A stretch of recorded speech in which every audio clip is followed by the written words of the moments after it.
Hello दोस्तों, स्वागत है आपके अपने चैनल इंस्पायर्ड लाइफ में। चलिए कहानी की शुरुआत करते हैं। गांव में रहने वाला एक युवा लड़का अपने शांत और सरल स्वभाव के लिए पूरे गांव में मशहूर। उसका स्वभाव इतना सरल और संकोची था कि उसे किसी का भी काम करने में कोई आपत्ति नहीं होती थी।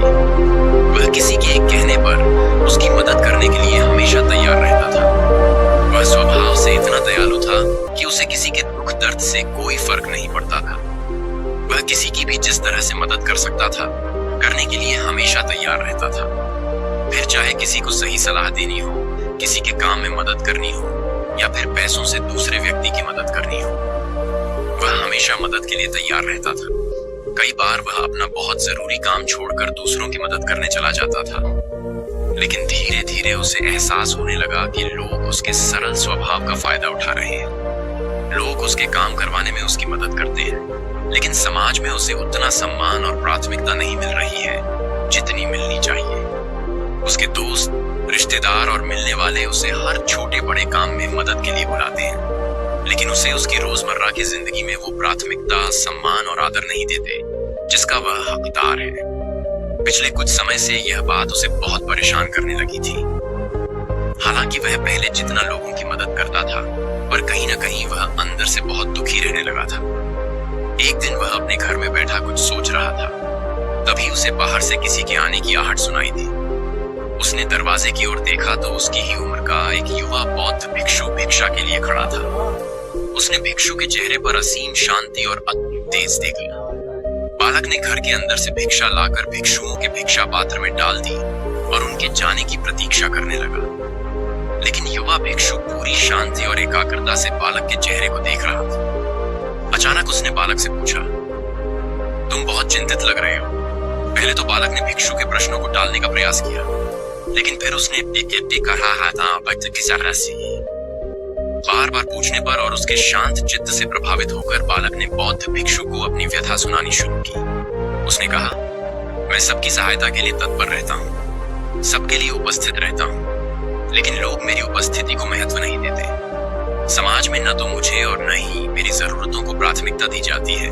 मेरे अच्छे कार्यों का श्रेय भी मुझे कभी नहीं मिलता। इतनी सहायता करने के बाद भी लोग जानबूझकर मेरी उपस्थिति को नजरअंदाज करते हैं। मुझे कभी भी मेरे अच्छे इरादों और अच्छे कार्यों के लिए उचित सम्मान और श्रेय नहीं दिया जाता। बौद्ध भिक्षुओं ने उस युवक की बात ध्यानपूर्वक सुनी और कहा, तो फिर तुम मेरे साथ मेरे गुरु के पास चलो।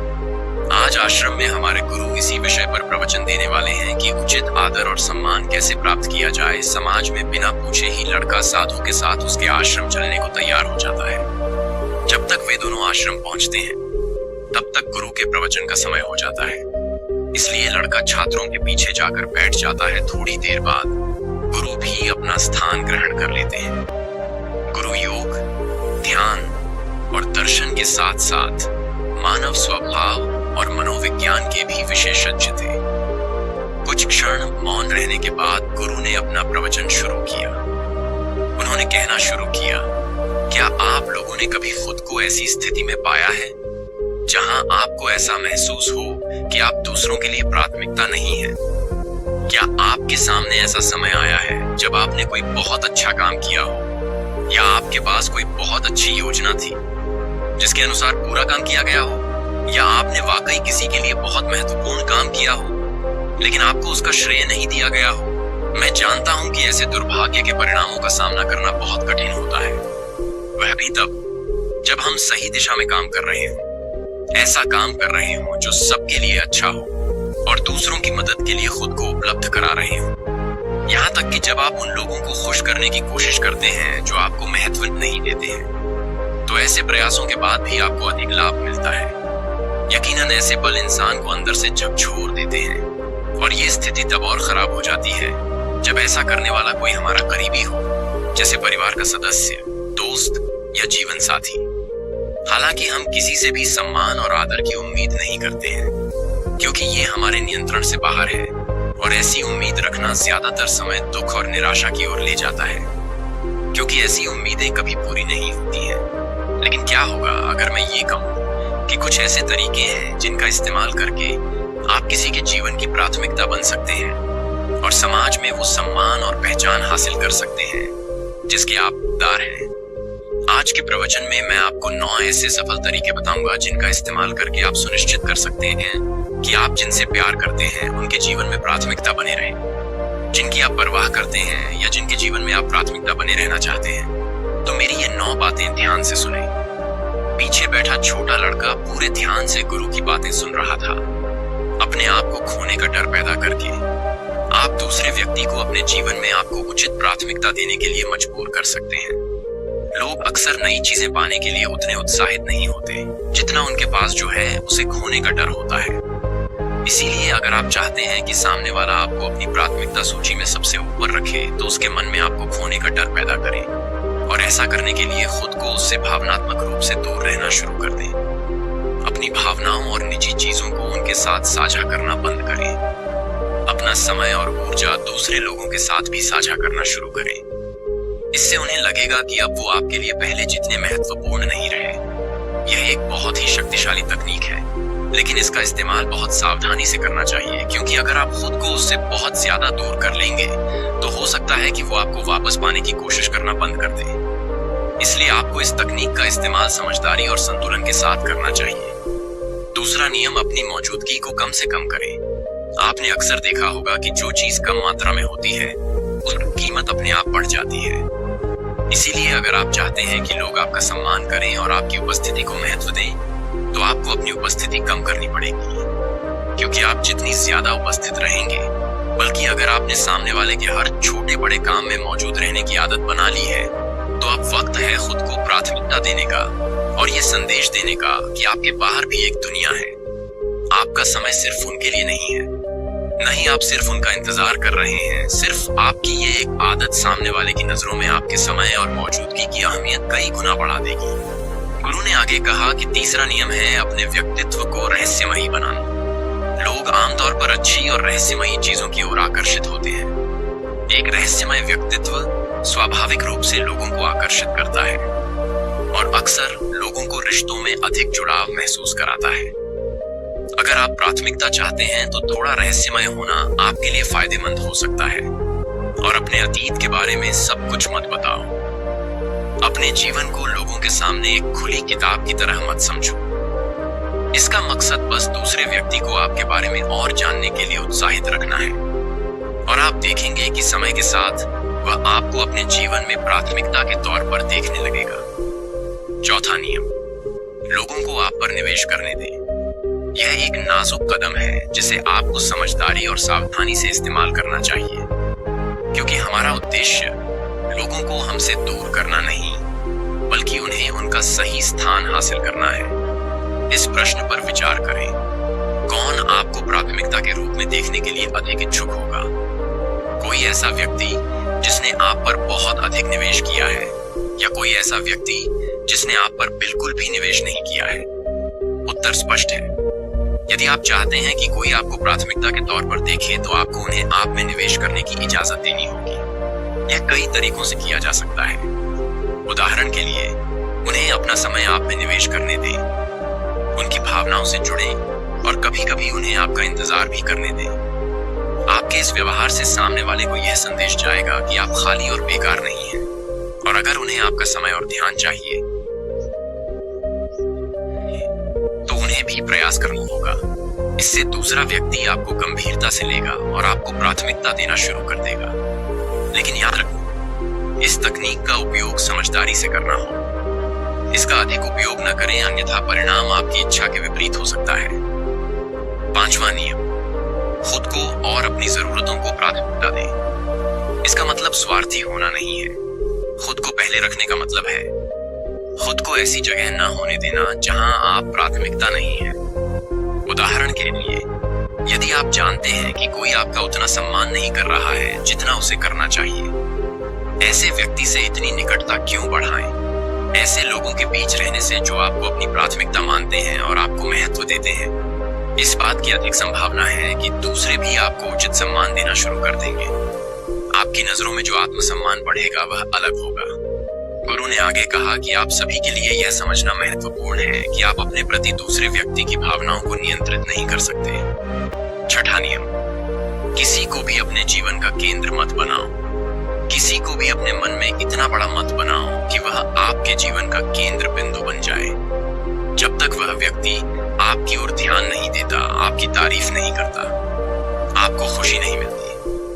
अगर वो व्यक्ति उससे कहता है कि आज तुम अच्छे दिख रहे हो या तुमने अच्छा काम किया है, तो आप खुश हो जाते हैं। लेकिन अगर किसी दिन वही व्यक्ति कहे कि तुम्हारी तबीयत ठीक नहीं है या मुझे तुम्हारा काम पसंद नहीं है, तो आप दुखी हो जाते हैं।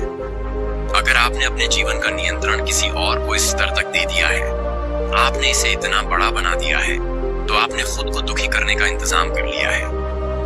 क्योंकि आपकी भावनाओं की चाबी उस व्यक्ति के हाथ में है। वो जब चाहे आपको खुश कर सकता है और जब चाहे आपको दुखी कर सकता है। कोई भी व्यक्ति ऐसे व्यक्ति को कभी गंभीरता से नहीं लेता जब उसे पता चल जाए कि सामने वाला व्यक्ति मेरे अटेंशन और केयर का भूखा है।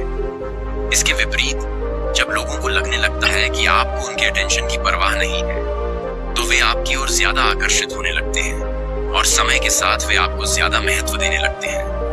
यह नियम कुछ लोगों को अजीब लग सकता है, क्योंकि अगर हम किसी के जीवन में प्राथमिकता बनना चाहते हैं, तो क्या हमें बातचीत शुरू नहीं करनी चाहिए?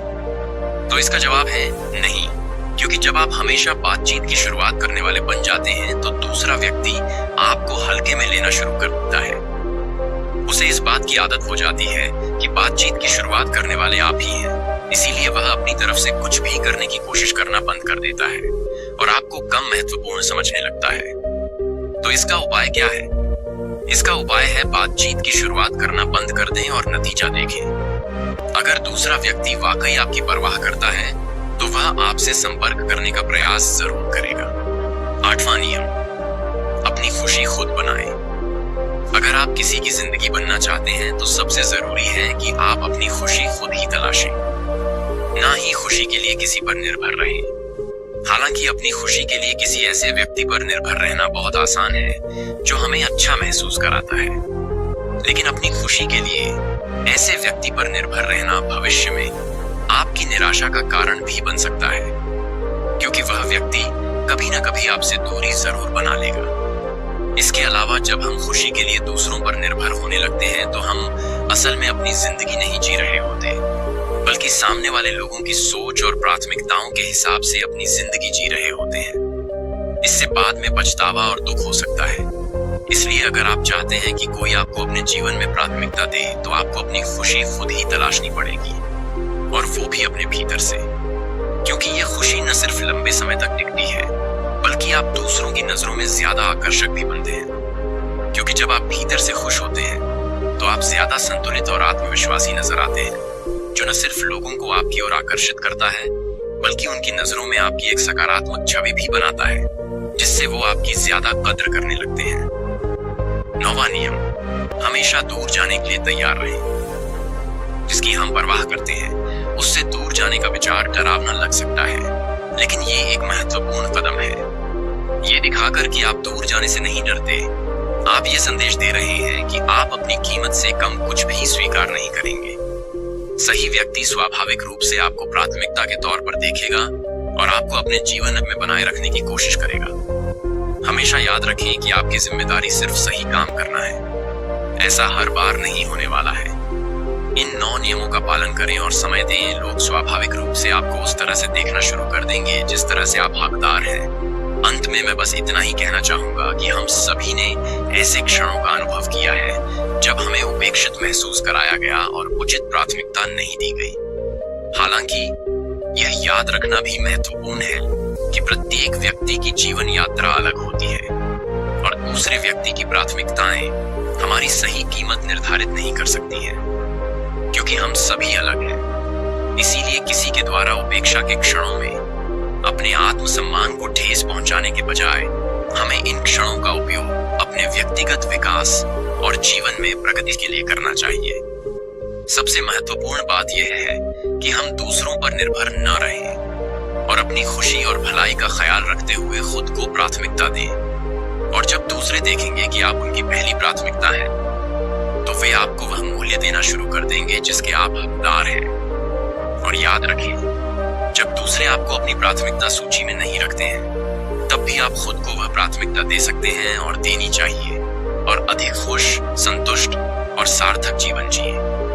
इतना कहकर गुरु ने अपना उपदेश समाप्त किया और वहां से चली गई। धीरे धीरे सभी शिष्य भी वहां से चले गए, लेकिन वह युवा बालक अभी भी गुरु की बातों में खोया हुआ था। उसे अपने प्रश्नों का उत्तर मिल गया था।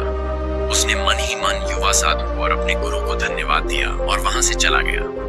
उम्मीद है कि आपको वीडियो पसंद आया हो। अगर वीडियो पसंद आए तो चैनल को सब्सक्राइब और वीडियो को लाइक करना ना भूलें। धन्यवाद।